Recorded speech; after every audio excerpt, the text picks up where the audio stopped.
Hello everyone, আসসালামু আলাইকুম। আশা করছি আপনারা সবাই বেশ ভালো আছেন। নতুন একটা রেসিপি নিয়ে আমি আবার আপনাদের সবার মাঝে চলে এসেছি। আশা করছি রেসিপিটি আপনাদের সবার কাছে বেশ ভালো লাগবে। আমার আজকের রেসিপি ফিশ বারবিকিউ। এই ফিশ বারবিকিউয়ের রেসিপিটি যদি পছন্দ হয়ে থাকে প্লিজ চ্যানেলটি সাবস্ক্রাইব করে পাশে থাকবেন। আর যারা ফেসবুক থেকে দেখছেন অবশ্যই আমার পেজটি ফলো করতে ভুলবেন না। পছন্দ হয়ে থাকলে ভিডিওটি শেয়ার করবেন ফ্রেন্ডস আর ফ্যামিলির সাথে। আমি আজকে এই ফিশ বারবিকিউ তৈরি করার জন্য প্রথমেই দুইটা তেলাপিয়া মাছ নিয়ে নিয়েছি, আর মাছগুলোকে কিভাবে কেটেছি দেখতেই পেয়েছেন। ফিশ বারবিকিউ তৈরি করার জন্য প্রথমে একটা মশলা তৈরি করে নিচ্ছি। তার জন্যই লাগছে 1/3 কাপ পরিমাণ টক দই, দিয়ে দিচ্ছি 1 চা চামচ পরিমাণ আদা বাটা আর 1 চা চামচ পরিমাণ রসুন বাটা, দিয়ে দিচ্ছি স্বাদ মতো লবণ, দিয়ে দিচ্ছি 1 টেবিল চামচ পরিমাণ কাঁচামরিচ বাটা। আপনারা ঝালের পরিমাণ বেশি খেতে চাইলে বাড়িয়ে দিতে পারেন।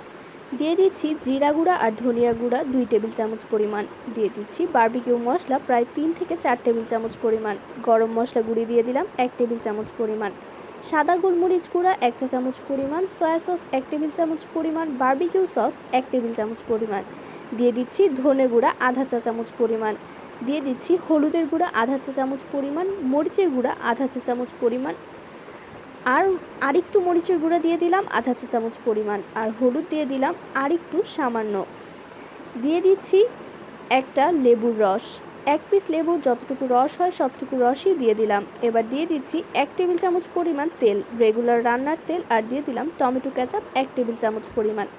এবার সবগুলো উপাদান ভালো করে মিশিয়ে নিচ্ছি। একটা উপাদানও এখান থেকে মিস করা যাবে না, সবগুলো উপকরণই দিয়ে দিতে হবে। তারপর দেওয়া হয়ে গেলে যেটি মাছটা আমি আগে থেকে ঠিক এভাবে কেটে রেখেছিলাম আর ধুয়ে নিয়েছি অবশ্যই ভালো করে, সেই তেলাপিয়া মাছগুলোকে এবার ভালো করে টিস্যু দিয়ে একটু মুছে নিচ্ছি, যাতে করে বাড়তি যেই পানিটা মাছের গায়ে আছে সেই পানিটা যেন না থাকে। এবার যে মশলাটা আমরা তৈরি করলাম সেই মশলাটা জাস্ট উপর থেকে দিয়ে এভাবে একটু মিশিয়ে নিচ্ছি। কিভাবে মেশাচ্ছি আপনারা যদি স্ক্রিনে একটু খেয়াল করেন তাহলেই বুঝতে পারবেন। এভাবে ভালো করে মাছটাকে মশলা এভাবে ঢুকিয়ে দিতে হবে। মাছের গায়ে মশলাটাকে ভালো করে মিশিয়ে দিতে হবে, কোনো জায়গা যেন ফাঁকা না থাকে সেদিকে খেয়াল রাখতে হবে। যথাসম্ভব মশলাটা বেশি করে দিয়ে এভাবে হাত দিয়ে একটু মশলাটাকে ভরিয়ে নিতে হবে। আমি কিভাবে মশলাটা ভরাচ্ছি প্রত্যেকটা ফাঁকে কিন্তু ভালো করে আঙুল দিয়ে মশলাটাকে ভরিয়ে নিচ্ছি, একটু খেয়াল করলে আপনার স্ক্রিনে বুঝতে পারবেন। যথাসম্ভব বেশি করে মশলা দিয়ে এভাবে মেরিনেট করে নিতে হবে এই মাছটাকে। মাছটা মেরিনেট করা হয়ে গেলে ঠিক 10 মিনিট ঘড়ি ধরে এটাকে রেখে দিতে হবে রেস্টে। তারপর এটা ভাজার জন্য একেবারেই প্রস্তুত হয়ে যাবে। আমি ভালো করে বেশি করে মশলা দিয়ে এটাকে মেরিনেট করে নিচ্ছি, আপনারা যদি একটু খেয়াল করেন বুঝতে পারবেন। আমার মাছ দুইটা মেরিনেট করা হয়ে গিয়েছে, এবার ঢাকনা দিয়ে ঢেকে রেখে দেবো। আর ঢেকে রাখার আগে অবশ্যই এর মধ্যে সামান্য একটু তেল দিয়ে দিতে হবে। রেগুলার রান্নায় যেই তেলটা আমরা ব্যবহার করি সেই তেলটাই এর মধ্যে দিয়ে দিচ্ছি। তেলটা দিয়ে আবারও হাত দিয়ে ভালো করে একটু মিশিয়ে দিচ্ছি, যাতে করে তেলটা পুরো মাছের গায়ে লেগে যায়। তারপর এটাকে ঢেকে রেখে দেব 10 থেকে 15 মিনিটের মতো, যাতে করে মশলাটা মাছের গায়ে ভালো মতো ঢুকে যায়। 10 থেকে 15 মিনিট পর একটা ফ্রাই প্যানে অল্প একটু তেল দিয়ে তার মধ্যে দিয়ে দিতে হবে। এটা কিন্তু বেশি ডোবা তেলে ভাজার বা বেশি তেলে ভাজার কোনোই প্রয়োজন নেই। অল্প একটু তেল দিয়ে তারপর চুলার আঁচটা একেবারে মিডিয়াম কিংবা লোতে রেখে আস্তে আস্তে এটাকে ভাজতে হবে। এটাকে একটু কড়া করে ভাজতে হবে, যাতে করে এটার টেস্টটা আরও বেশি ভালো লাগে। আস্তে আস্তে দুইটা পাশ উল্টে পাল্টে ভালো করে ভেজে নিচ্ছি।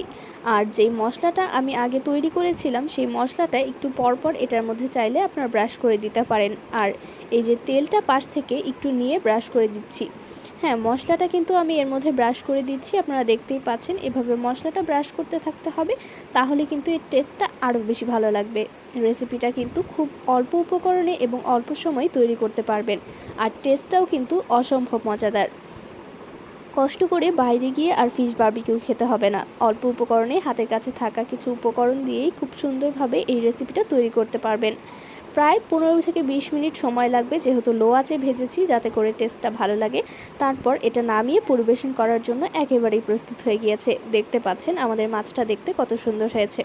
আশা করছি আপনাদের কাছে রেসিপিটি ভালো লেগেছে। ভালো লেগে থাকলে কমেন্ট করে জানাবেন, চ্যানেলটি সাবস্ক্রাইব করবেন। আর যারা ফেসবুক থেকে দেখছেন অবশ্যই আমার চ্যানেলটি ফলো করতে ভুলবেন না, আর ভিডিওটি শেয়ার করতে, ভিডিওতে লাইক দিতে এবং কমেন্ট করতেও কিন্তু ভুলবেন না। আজকের মতো ভিডিওটি এখানেই বিদায় নিচ্ছি। নতুন কোনো ভিডিও নিয়ে কিংবা নতুন কোনো উপকরণ রেসিপি নিয়ে আবারও আপনাদের সবার সাথে দেখা হয়ে যাবে। ততদিন ভালো থাকবেন, সুস্থ থাকবেন। আসসালামু আলাইকুম। আর আমার জন্য দোয়া করবেন যাতে এরকমই নতুন নতুন কিছু স্পেশাল রেসিপি নিয়ে আপনাদের সবার মাঝে চলে আসতে পারি।